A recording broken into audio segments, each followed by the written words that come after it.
профессионального историка и для...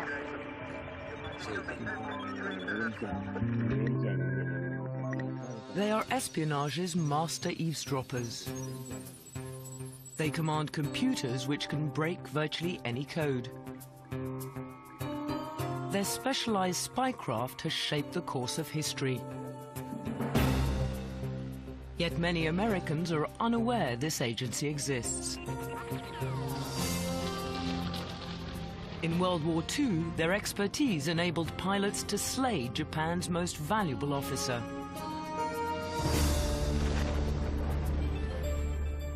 In the Cold War, secret messages they intercepted exposed a massive Russian spy ring in the United States. In the future, they'll be America's defense against a predicted electronic Pearl Harbor. They are America's code makers and code breakers. Today, they conduct their secret war at the NSA, the National Security Agency. For the first time, this fortress has opened its doors to documentary cameras. The agency, whose mission is to tap any signal of danger from the most remote site on Earth and deliver it to the president within 10 minutes. An insider's look at the top secret NSA.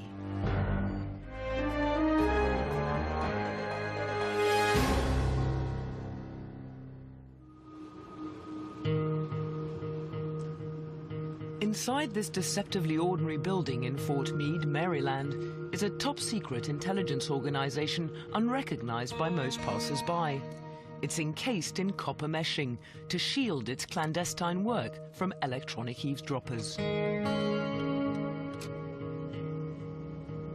For more than 45 years, the NSA has maintained a level of secrecy so absolute, its employees joke that its initials stand for no such agency. With a budget that exceeds the CIA's, the NSA is America's most costly intelligence service. Though the figures are classified, it's estimated its annual operating cost is $8 billion. That's 8,000 million pounds. But espionage experts maintain the secret work performed here is worth every penny. The NSA's employees are the masters in a specialized branch of spying, communications intelligence. 24 hours a day, the NSA is listening. It drinks in an ocean of foreign communications from a worldwide network of eavesdropping stations. Phone calls and faxes of foreign drug barons, radio signals between international terrorists, electronic fingerprints of tanks and missiles at military flashpoints. While the accuracy and depth of intelligence gathered by conventional human spies can be severely limited, communications intelligence can provide the full inside story. Basically, the best source of intelligence that you have is signals intelligence. It's far better than spies. With a spy, you never know whether he's not sending information to set you up someday for some kind of a deception. With signals intelligence, you're getting the absolute information from the horse's mouth. You're sticking your head into the other guy's huddle. You're hearing his exact words, what he's saying, what he's thinking. It is possible, of course, to send false messages to deceive any eavesdroppers. But such deception is rarely implemented because it can also confuse the intended receiver. The common approach is to send genuine messages but protect them with complex codes. It is these encoded messages which comprise a huge proportion of the messages the NSA intercepts.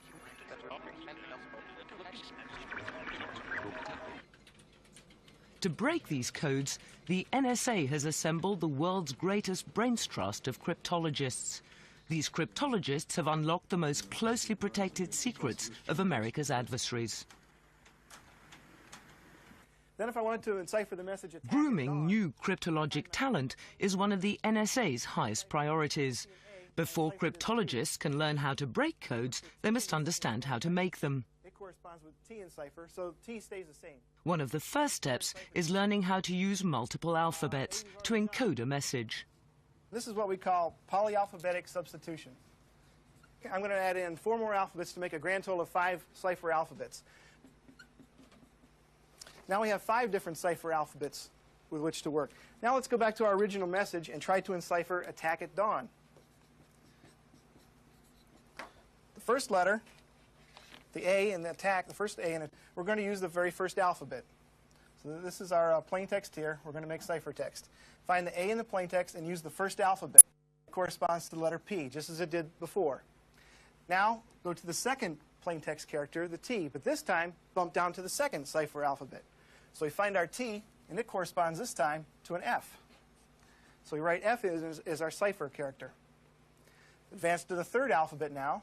T is again the plain text. Find your plain text T in the third alphabet. This time it's an I.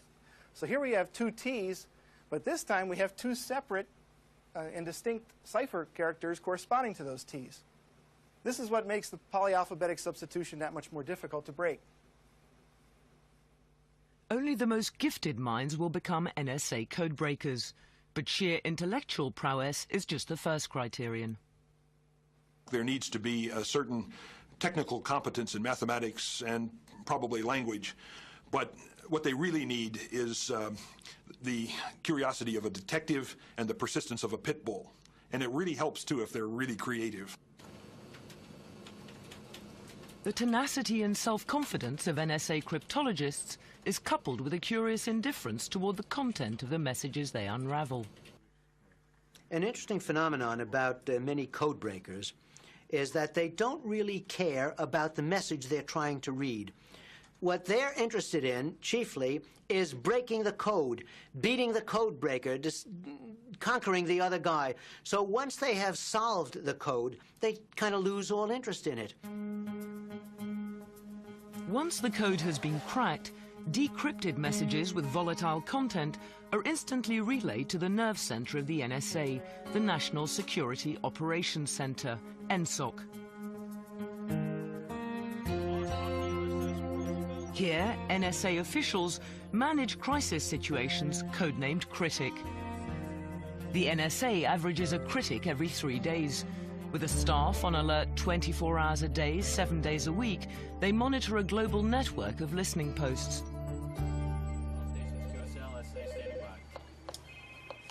This is a training exercise, but actual critic situations include threats to US military forces, planned or actual attacks on the president or other US officials, and incidents that may heighten tension along international borders. Call from LaSalle at 1401 Zulu. The pilot has been recovered. Cease all CSAR activity and stand down. In crisis or calm, the NSA depends not only on its superior pool of cryptologic talent, but also the finest technology, state-of-the-art supercomputers, cyber spies which have revolutionized the art of espionage.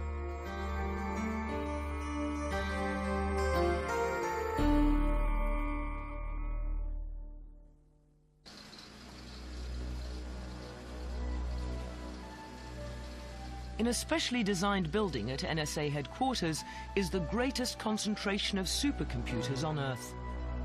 While the supercomputers themselves occupy the second level of the 2-story facility, the first floor contains the massive cooling system required to keep them running. It has a capacity for 8,000 tons of water.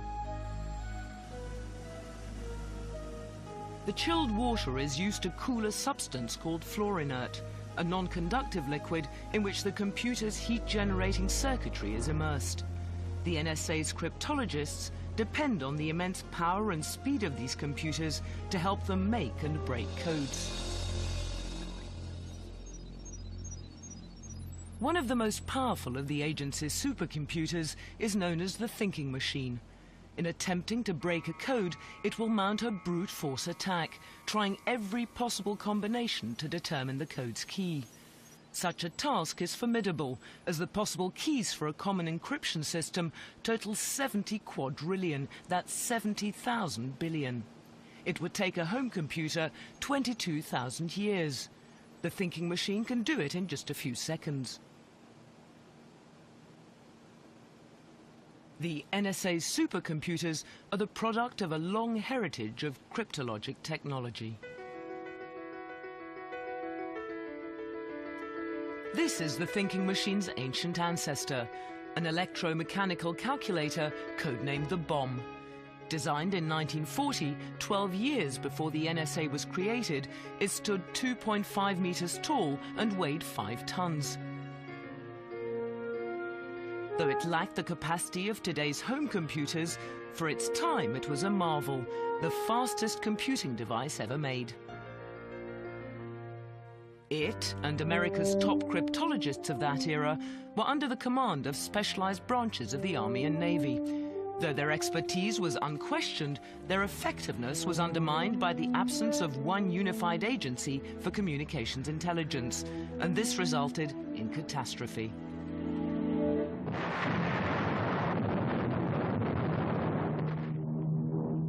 Several hours before bombs fell at Pearl Harbor, American codebreakers suspected that a surprise attack was imminent.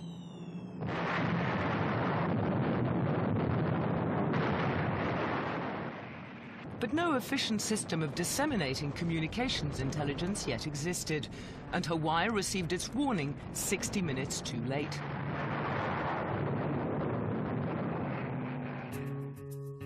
Despite the disaster at Pearl Harbor, the cryptologists would play a pivotal role in World War II. Their feats would pave the way for the formation of the NSA following the war. Key to the Allies' strategy was cracking Nazi Germany's secret code, generated by the German cipher machine, which was called the Enigma. The Enigma instantaneously encrypted typed plain text messages, one letter at a time. As each letter was typed, electrical impulses sent it through a series of plugs and rotors until it appeared in its new enciphered form. It was then written down for radio transmission. A vast number of possible rotor settings allowed each message to be enciphered according to its own unique and presumably unbreakable code. The possible permutations on the machine per letter are 2 to the 280th power. The Germans had no reason to fear that the Allies would invent anything or develop anything that would be sufficient to make that number of permutations solvable. Fortunately for us, they were wrong. The Allies' answer to Enigma was the bomb, conceptualized by the Poles, designed by the British, and built by the Americans. It was able to rapidly test all possible rotor settings and determine the key for each individual message. Early in the war, German U-boats ruled the Atlantic, so the cryptologists targeted radio signals encrypted by Enigma which contained the submarine's locations. These signals would be intercepted by a worldwide network of listening posts. The intercepted signals were then transcribed and rushed to Washington, where cryptanalysts fed the data into one of 120 bombs for deciphering. The deciphered information, pinpointing the U-boat's locations, would then be forwarded to Navy destroyers patrolling the Atlantic. A staggering 782 German submarines were destroyed by Allied naval units. These were armed with Enigma intercepts decoded by the bomb.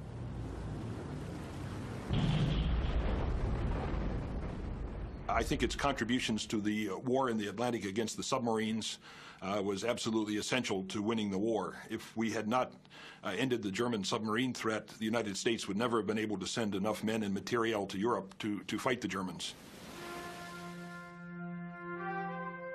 Throughout World War II, crucial Allied victories would hinge on the secret contribution of cryptologists. In the war against Japan, their challenge was to break a complex numeric code known as JN25. Unlike Enigma, JN25 would be broken not by technology, but by sheer brain power. The work against the Enigma was largely machine-based.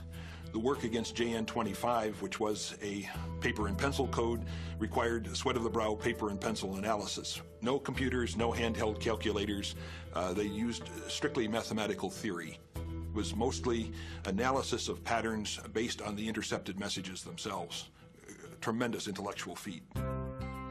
With JN-25 broken, American cryptologists applied their intellect to deadly effect. Armed with decoded JN-25 intercepts, Admiral Chester A. Nimitz held a critical edge in the war against Japan. In May 1942, when intercepts revealed the Japanese planned to lure America's aircraft carriers into a trap near the island of Midway, Nimitz plotted a trap of his own. Dispatching his carriers ahead of the Japanese timetable and avoiding their screening forces, Nimitz took Japan's strike force by surprise.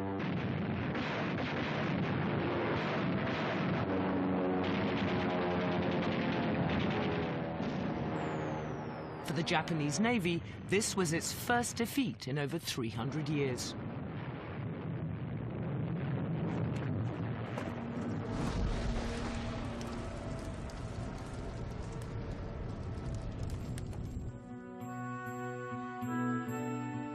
A year later, US codebreakers scored another devastating blow against Japan. On April 13, 1943, 3 Navy listening posts simultaneously intercepted a JN-25 message. It was a transmission detailing the travel plans of Admiral Isoroku Yamamoto, commander of the Japanese Combined Fleet. Yamamoto, architect of the raid on Pearl Harbor, was Japan's most valuable officer. The intercepted message, sent by his staff, revealed he was to begin a tour of Japan's forward bases in the Pacific. As a consequence of our knowledge of his itinerary, we were able to send up a flight of P-38 Lightnings and shoot him down.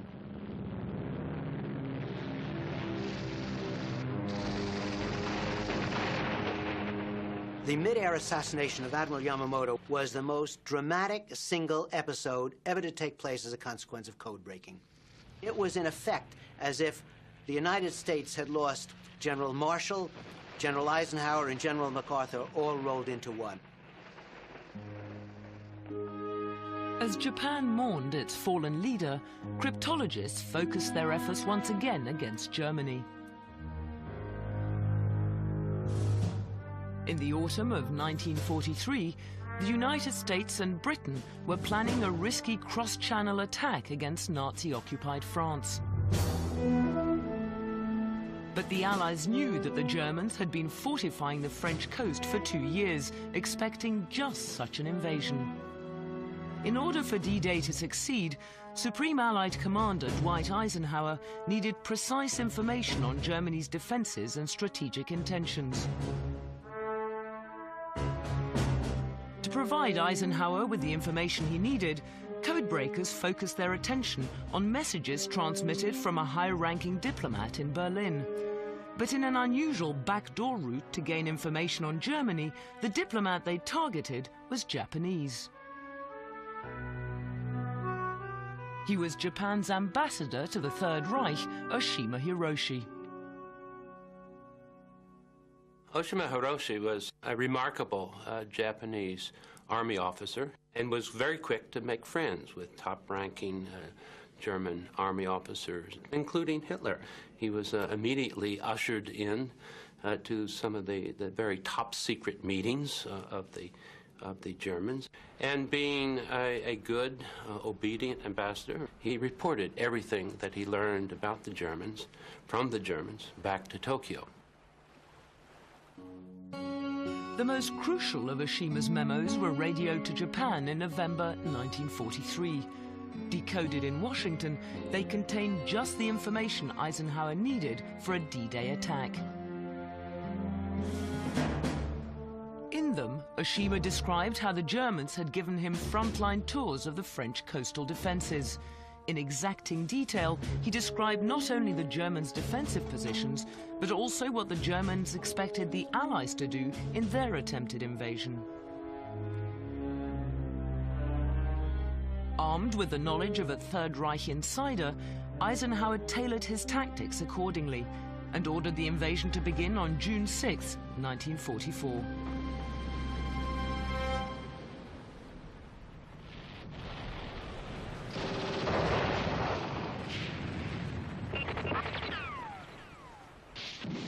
Although the work of cryptologists helped the Allies on D-Day, the price of victory was high. Still, military experts assert that over the course of the war, communications intelligence spared the lives of tens of thousands of Allied fighters.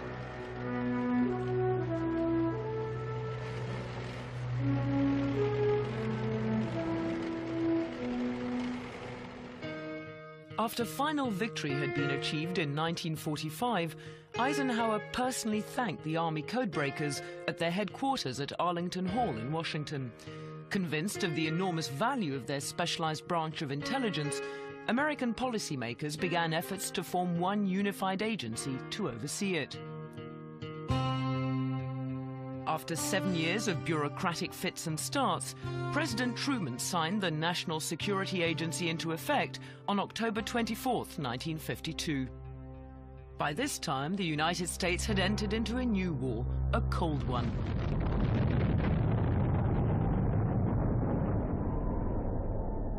And the NSA would play a major role in winning it.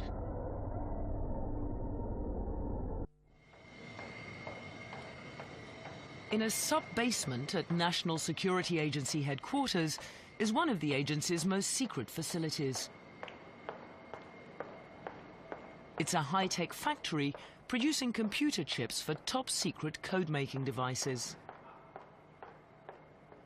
The laboratory lies beyond a gauntlet of security checkpoints. The last is a retina scan.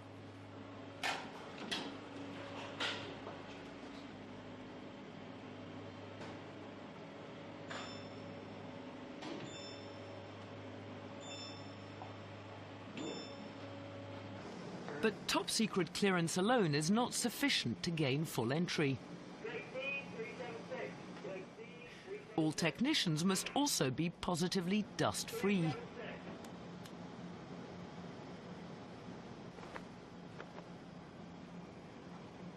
The reason? The microchips produced in the lab are so sensitive they demand a totally sterile environment. An air shower removes whatever trace elements of dust remain.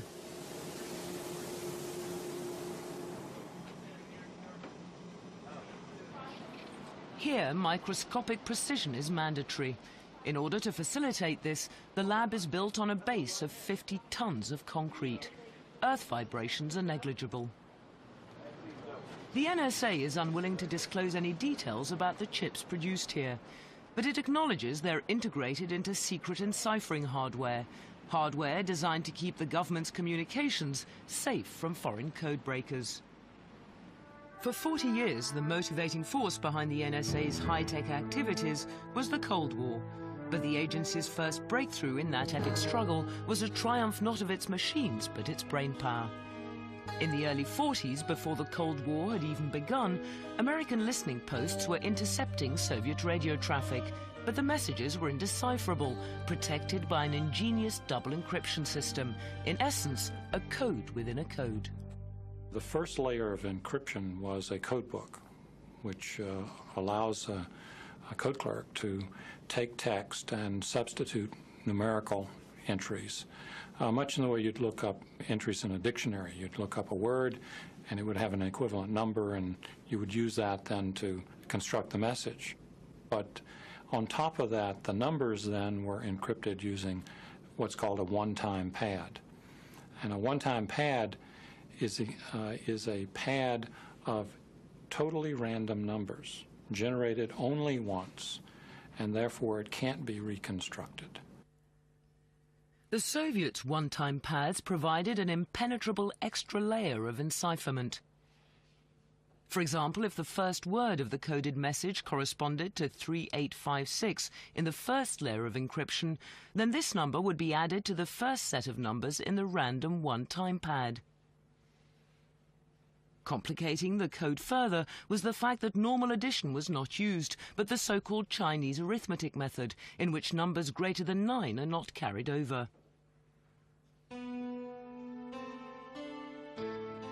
In 1944, as the indecipherable messages mounted, one cryptologist made a pivotal breakthrough.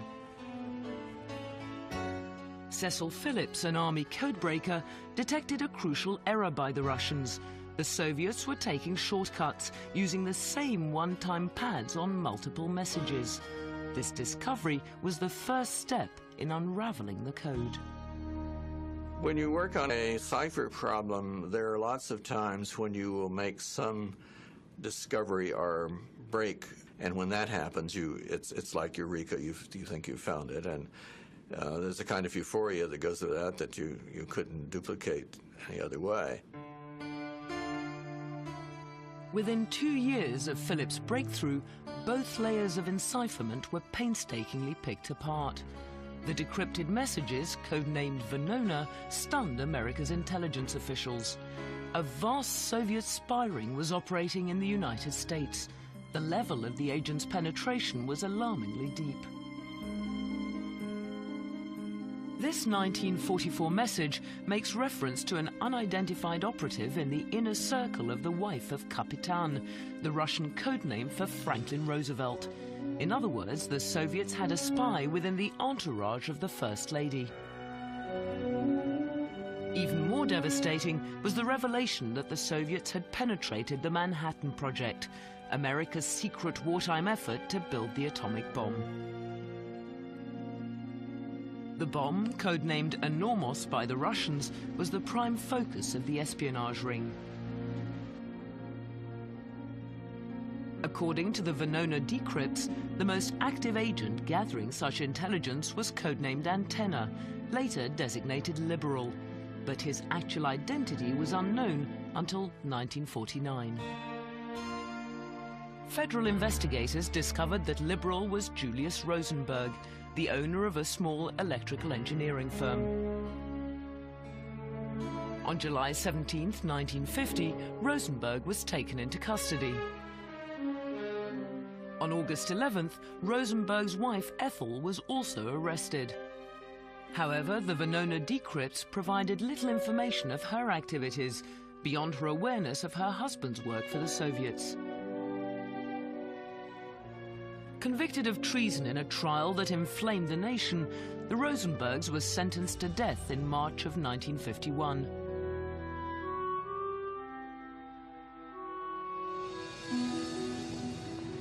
All told, more than 60 people implicated in the Venona decrypts were brought to justice or had their spy work neutralized. Another 140 remain unidentified to this day.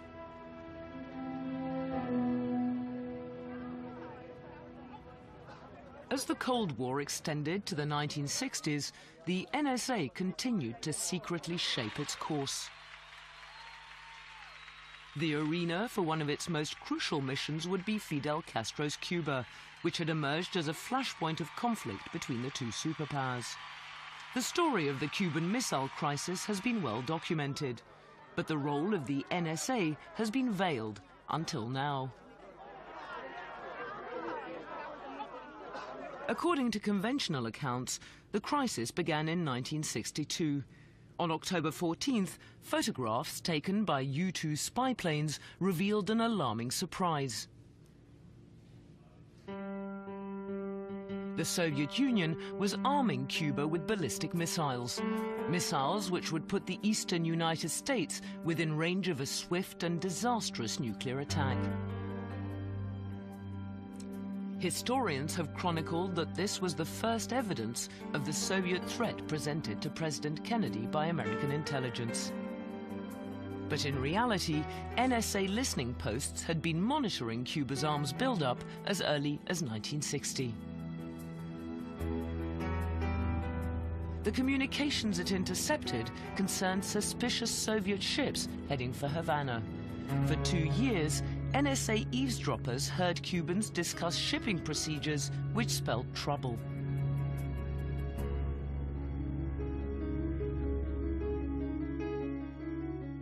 When the ships arrived, they were to be unloaded only at night.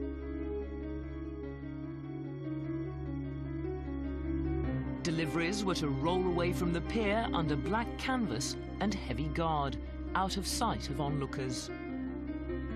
But it wasn't until September 15th, 1962, that the NSA intercepted the most telling signal of all, an electronic fingerprint indicating the operational status of an SA-2 surface-to-air missile. Such a weapon was the Soviets' unique support for a nuclear missile facility. A month before the U-2s confirmed it, the NSA had collected strong evidence indicating Cuba's nuclear threat. So when the crisis erupted full-blown in October, President Kennedy was well prepared. With the world on the brink of nuclear war, the naval blockade he ordered was able to prevent the arrival of more missiles. Later, the Soviet Union agreed to remove the missiles already in place. The crisis predicted by the NSA was over.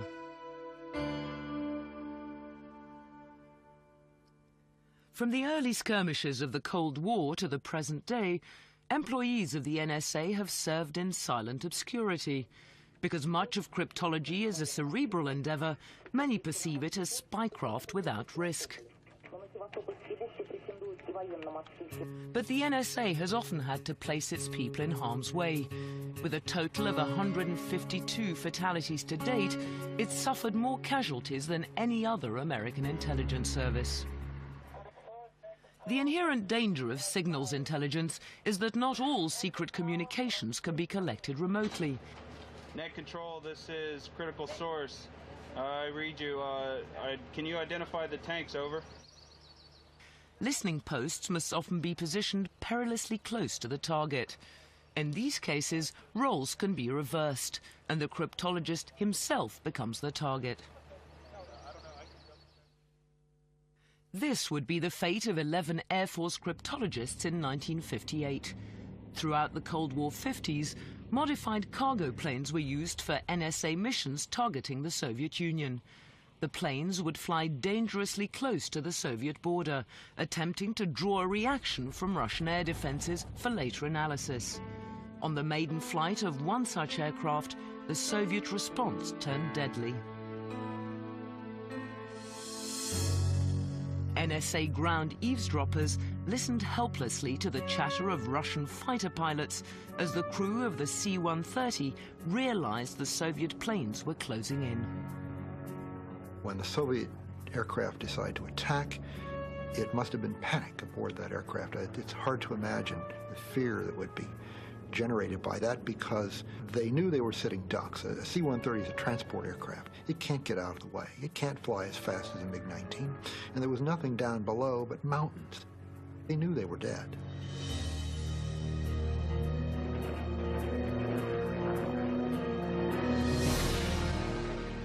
What was left of RC-130 came down in Soviet Armenia. The entire crew of 17, including the 11 cryptologists, became unsung heroes of the Cold War. 3 years later, a 25-year-old intelligence specialist from Tennessee would become the first casualty of another war.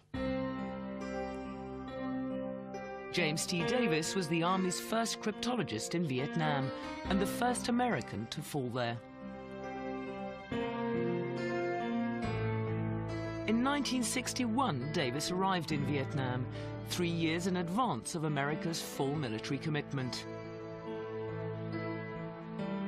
His assignment was to locate elusive communist guerrillas by homing in on their radio transmissions. The danger was that his direction-finding equipment would function effectively only if he were perilously near the enemy. Davis was in constant danger when he was in Vietnam, because the direction-finding equipment that he had to operate within about 6 miles of the Viet Cong transmitter. And if you're within 6 miles of the Viet Cong transmitter, you could be within a few hundred yards of the main force. For 6 months, Davis was assigned to small roving patrols south of Saigon.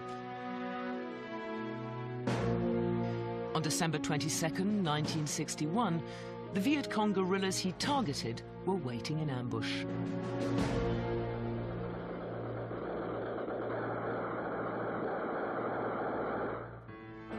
Davis and 9 South Vietnamese soldiers were cut down in a hail of gunfire. A sole survivor escaped to report the massacre. Davis was the first of 59 cryptologists killed during the war. The spectre of Vietnam is etched into the NSA's memorial.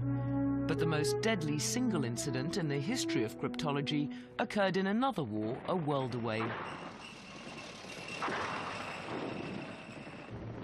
On June 5th, 1967, the Middle East erupted into what became known as the Six-Day War.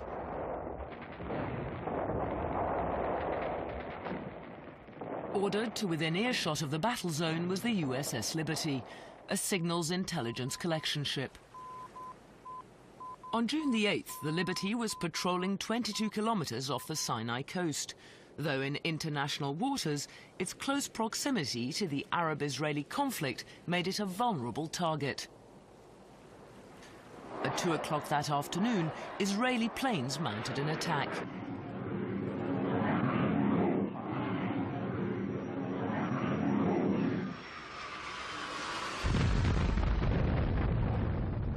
As the Liberty was engulfed by fire, Israeli torpedo boats joined the attack.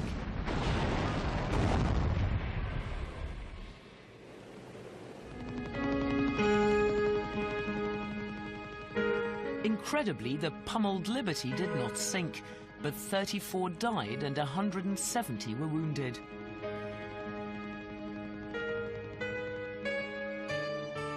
The next day, as the crippled vessel limped towards Malta, Israel offered apologies. Its military leaders claimed it had mistaken the American vessel for an Egyptian transport, the El Khazir.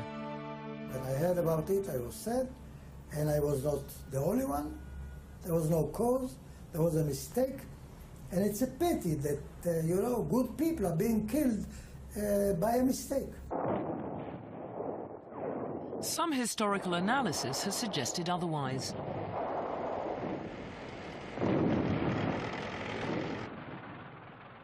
It's been pointed out that on the day of the attack, Israel had almost completed its overwhelming victory over its Arab enemies.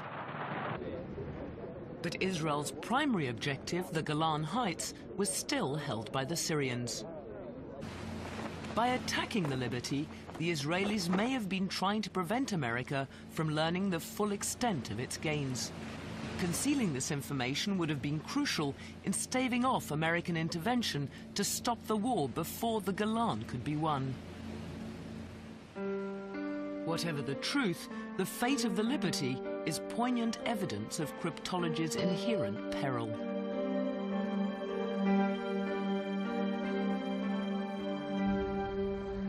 I think the Liberty incident reminds us of something that we never should forget. We make cryptanalysis sound like a clean, safe, academic way to get intelligence, but we need to realize that sometimes people in this business must risk or even give their lives for their country. In many ways, they are the quietest of the silent heroes of the Cold War.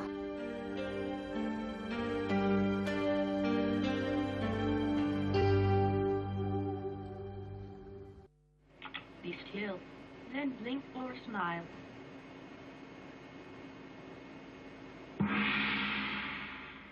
In the 21st century, the NSA now faces a new breed of challenges. Be still, then blink or smile. In its biometrics lab, new technologies are being developed to protect America's secrets. Facial recognition systems provide added security to sensitive information in computer networks, soon to be obsolete of vulnerable passwords. Passwords can be guessed about 30% of the time. So what we would like to do is depend upon some intrinsic characteristic of the individual rather than on something that they have to remember. And that's what we're trying to achieve here. And in the case of face recognition, there's nothing to touch. You really have to do nothing more than just be yourself. Biometrics research reflects the NSA's escalating emphasis on the need for defense in the information age. Technicians are devising innovative methods to protect America from the threat of cyber warfare.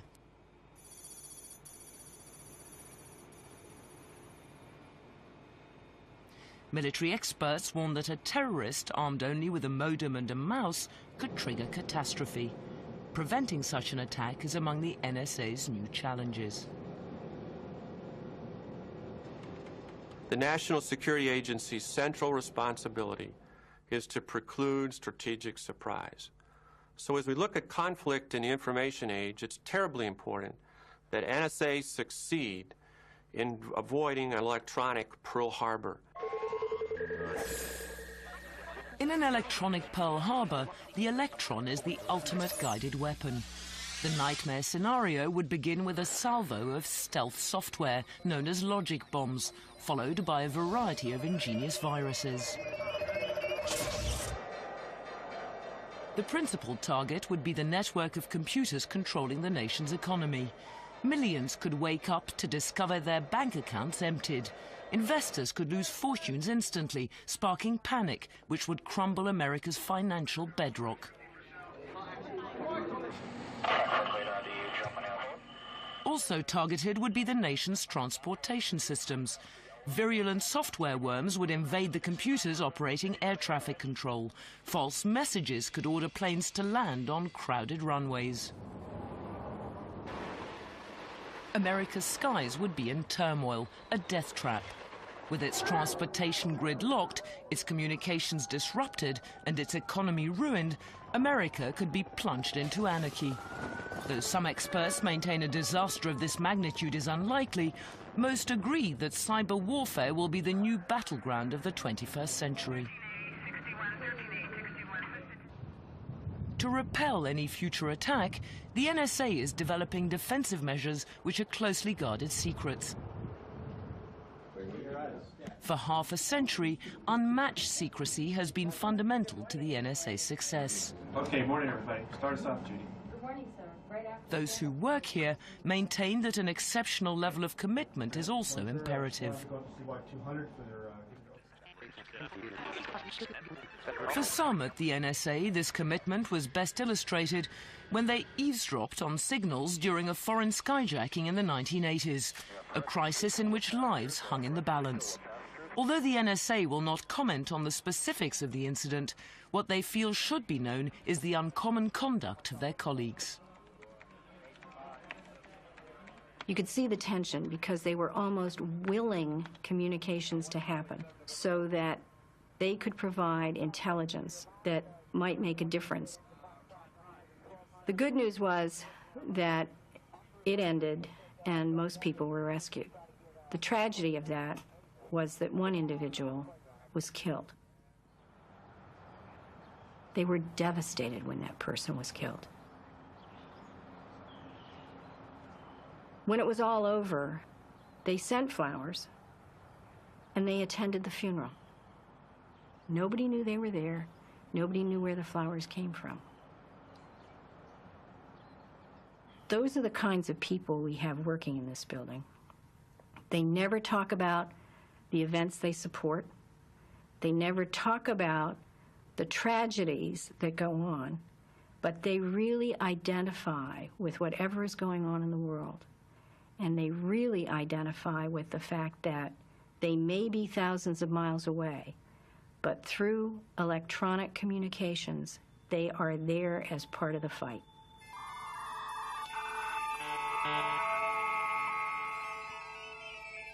To fight its secret war, the NSA wraps the globe in its electronic embrace. It will continue to listen for trouble like a doctor with a stethoscope pressed to the world. قال شو اللي عملته شو قلت له انت ما حطك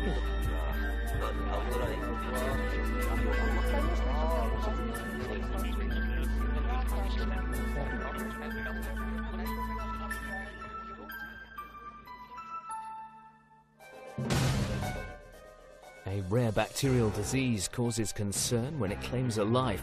Diagnosis unknown takes up the story next on Discovery.